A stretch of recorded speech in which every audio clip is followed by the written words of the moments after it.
about Roa martial law. Duterte said, I want to make specific changes without I want to make martial law. specific changes without I want to make martial law. specific changes with coming FM burial. There is no definite date as of now, and the only ceremonies that are certain is that he will be accorded ceremonies fitting a president. Regarding also emergency powers, the emergency powers that being requested are not absolute and limited only to traffic, and we can trust that the president will not go beyond, as he himself has encouraged the FOI. Also, lastly, regarding the Goldberg statements, this is to assure each and everyone that the Philippine-U.S. alliance remains strong. That's about it. Okay, first question will come from Dexter Ganibe, DCMM. Hi, Shek. Good morning. Good morning. How are you, sir, after the incident last night? All right. I'm great. I'm actually surprised that it got into the news, but it was an interesting ride. It can happen anytime, and so. But on the whole, I'm good. Everybody's good. Okay. Dexter, you have other issue? Sir, may mga bagong appointments daw. PCSO, National Youth Commission. Any confirmation? Sa mga There are no confirmations yet. Okay, Laila Salaverio. Microphone, please. Good morning, sir. Yes. Will the government apologize for the president's remarks on Ambassador Goldberg? Because the U.S. wants an explanation from our Charge d'Affaires on his comments. The explanations have been made. The explanations have been properly made. Next. So that's it, sir. What exactly, sir? What is the explanation for calling the ambassador gay? First and foremost, this is it was not meant to be a public statement. It was really addressed to a certain audience, and the comments are confined specifically to that audience. And Charge d'Affaires already made proper explanations to the State Department. Sir, just to clarify, so no apology. Are you saying no apology is necessary? I'm saying that he went and explained. Thank Okay, you. may follow up. Other issue? Giovanni Niles, Philippine Star. Yes, sir. Good morning, sir. Just this morning, sir, President Duterte has posted on his Facebook something about the first 50 days and breaking the first 100 days tradition. What exactly do we expect from the first 50 days of the president, sir? Already, I think it is unfolded. No, it has unrolled. It has rolled out. All these things that have been happening are part of the first 50 days.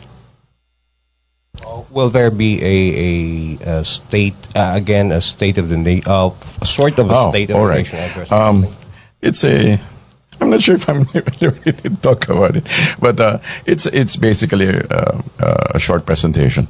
A short presentation that documents the accomplishments of the president during the first 50 days. And then on the 100th day, we wouldn't be expecting anything now. Let's see what happens. Okay. Follow up, Dexter Ganibe. Sek, follow up lang dun sa question. Yes. Ano po yung mga highlights na may pagmamalaki ng Duterte administration sa first 50 days? Well, there's the FOI for one, and the addressing of the drug situation, and the addressing the traffic situation. You know, let's watch for it. It's going to be pretty exciting. Follow-up question, other issue, Benji Liwanag. Yes. Sir, good morning. Po. Sir, dun sa tatlong sinabi niya, which is FOI, drugs, and traffic for the first 50 days, dun ba sa short message na ipapakita, will the President also talk, or there will be someone that would annotate what the Someone President... will be annotating.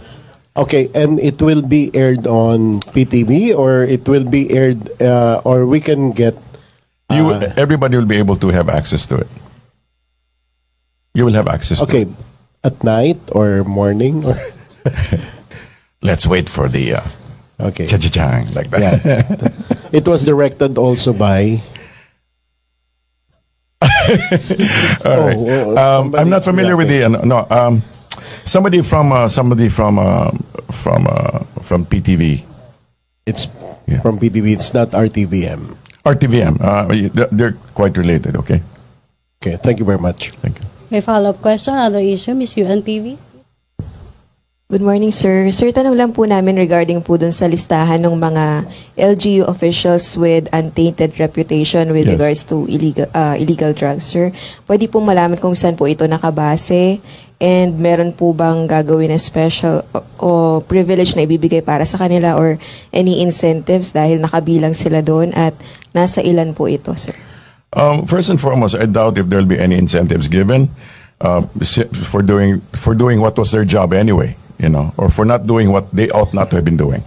So, but basically, the list is going to be based on intelligence reports, and which have been duly validated. Mas mauuna po ba itong i-release kesa dun sa second list po ng narco list? Hindi ko po sigurado yan. Follow-up question about drugs? Other issue? About drugs, no more? Other issue? Drugs. Okay, Benji Liwanag? Sir, on drugs again, but this time for the Philippine National Police and the Armed Forces of the Philippines, palagi pong sinasabi ng Pangulo na tataas na yung sweldo nung matatanggap na nila, which is 40% or Right. something by the PNP, for the PNP and for the military. But ang sabi po ni Secretary Jokno, wala pang pondo for that. May alam po ba kayo? Can you explain to us? I think it was already explained some time ago that it will be incremental. The raises will be incremental. Until the end of the year. That would be. I don't know if it will be incremental until such time as the campaign promises are fulfilled. Thank you again. Thank you, sir. Follow-up or other issue? Marlon or Alexis? Marlon? Ramos? Marlon. In previous speeches of the president, he is obviously impatient dun sa our tedious judicial process. He was saying na after you file the case against a drug suspect, then magkakaroon ng PI. If that personality would be convicted, it would take probably more than 2 years. Then aakyat pa hanggang Supreme Court. Is the president now suggesting a circumvention or he wants a shortcut dun sa ating judicial process, considering that he's a lawyer? No, it's not so much. It's not a circumvention so much as a shortening of the process, because considering the fact that already there are 600,000 surrenderies approximately, so he's simply facilitating the whole process by encouraging those who have already been considered as persons of interest to be able to come up and explain themselves. Isn't that dangerous, sir? When you have a president, when you have the highest elected official in the country, the most powerful man in the country, telling the people na masyadong mahaba tong proseso, magkaroon tayo ng shortcut. Simply because from experience, he has known that the process really takes quite some time. And really, we really live in extraordinary times. It's extraordinary. 600,000 people surrendering. Isn't that amazing? So this is where he's coming from. Nobody really knew the depth and width and breadth of the drug situation. And now he's trying to facilitate the whole thing. So I think exactly the opposite. I think we should appreciate the fact that he's calling our attention to it. And it's not, by the way, an accusation. Simply is to say that, like I said, it's an ample warning saying that your name is on the list and for you to clear. Isn't that dangerous, sir, na nag-shortcut tayo dun sa lawful process? It's not a shortcut. There's no lawful process being shortcut here. He's simply saying that these are persons of interest, and that these persons of interest, considering the depth, the breadth, the width of the problem, should now come and make a proper representation of their situation, of their own personal cases. Considering the fact that the persons of interest being referred to here are coming from all sections of government, all sections. So these are really extraordinary times. And again, like I say, it demands an extraordinary action. So regarding the 600,000 individuals who have yielded to authorities, ano pong ginagawa ng gobyerno sa kanila? Meron po. It will be unrolled in a little while. In a few days, there'll be indications of what's being done. But it is all being addressed. I'm asking that, sir, because several of those personalities, according to their families, were killed after they submitted themselves for investigation sa local police. So I'm sure, again, if you remember right, during the last briefing, the NAPOLCOM has already asked PNP to address these questions, Okay, thank you, to do Marlon. the investigations. Thank you. Thank you, Marlon. Alexis Romero, Philippine Star, to be followed by Ann Josie and then Philippines, and then Benji Liwanag. Secretary. Hello. Secretary, Yes. Quezon City Mayor Herbert Bautista just released a statement saying he will join the government panel who will talk to the NDF. Could you confirm this? Do we have any confirmation? No, we don't have any confirmation regarding that. No confirmation. No confirmation. And in the same statement, he said he's interested to join the panel that will talk to China regarding the South China Sea. What do you Probably say? these are his intentions, but as of now, there are no clear official affirmations. So no confirmation yet whether the president will allow him to join the China team? None. None yet. Thank you. Okay, Anjo? Hi, sir. Yes. Sir, I'll just like to go back to your first statement earlier that there's no need to worry about martial law, sir. So is that an assurance that the president will never declare martial law in his 6-year term? Based on results, based on his past statements, this is what he has said. Okay, that there is no need presently to do so. Thank you. Yeah. Okay, Benji Liwanag? Sir, I'd just like to get some clarification Yes. of the Philippine ambassador to US. Pinatawag siya because of the gay statement or the illegal drugs? No, it was the Charge d'Affaires, no? That was It was yes, sir. All right. The Charge d'Affaires. So, is it with the to clarify illegal- certain statements that the president has said. Yes. Okay, so it's Goldberg and not with illegal drugs. No, this. Yeah, the statements. Yes. Yeah. Okay. Thank you Okay, very thank much. you, sir. Benji. Alexis? Follow up lang dun sa illegal drugs because the president said it's impossible to issue warrants to 600,000 people. That was in response to Chief Justice Sereno's statement. But hindi ba wrong premise yung statement ni Presidente considering that the Chief Justice was just referring to the 7 judges tagged in the illegal drugs trade and not the 600,000. Pero yung sinagot ni President Duterte was referring to 600,000 people, drug personalities. Hindi ba wrong premise yung sagot niya kay CJ? He was giving the context, right? The 7 is in the context of the 600,000. Excuse me.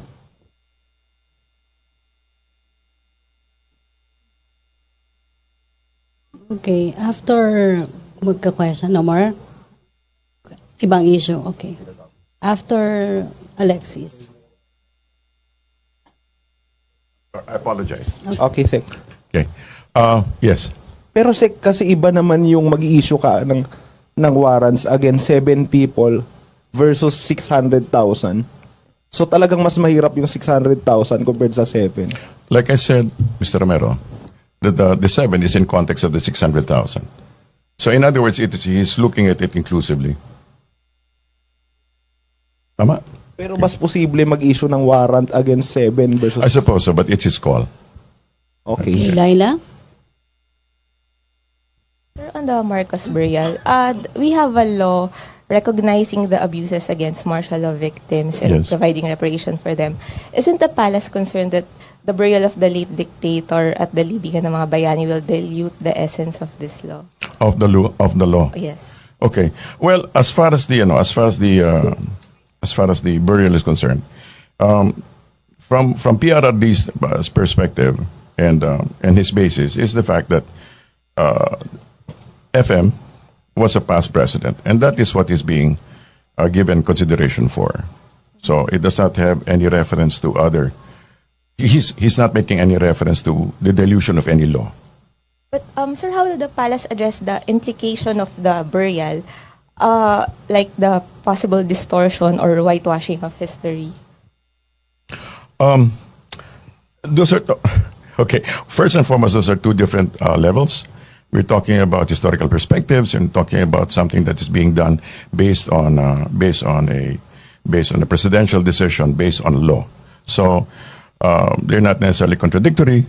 Not necessarily contradictory as far as PRRD is concerned. So how is the palace now taking suggestions to change the name of the cemetery to, more accurately reflect what will happen? At iba pa? No, let's put it this way. We're all going through certain times, interesting times, as they would say. So we just have to take it step by step. Okay, thank you. No more questions. Yes. Raymond Tinasa, Bombo Radio. Thank you. Sir, follow up lang kay tanong ni Benji. Sir, with the gay remarks of the President now being so played up with the US media, do you think this will not in any way affect the friendship and the alliance between the Philippines and the US? The President yesterday made a statement that the alliance remains strong. The Philippine-US alliance remains strong. Sir. Will he apologize or retract his words, or will he stand with what he has said? As I said earlier, the Charge d'Affaires went and made representation for the President, and they have already explained their situation. So all is okay now? I assume. Thank you. Okay, can you take one last question? One more question. Yes. Giovanni Niles? Yes, sir. Any lang po, sir, follow-up or maybe ano na pong nangyayari dun sa move natin to repatriate our OFWs from Saudi Arabia? As far as I know, the process is ongoing. It's ongoing. I don't have the details right now, but it has already been addressed.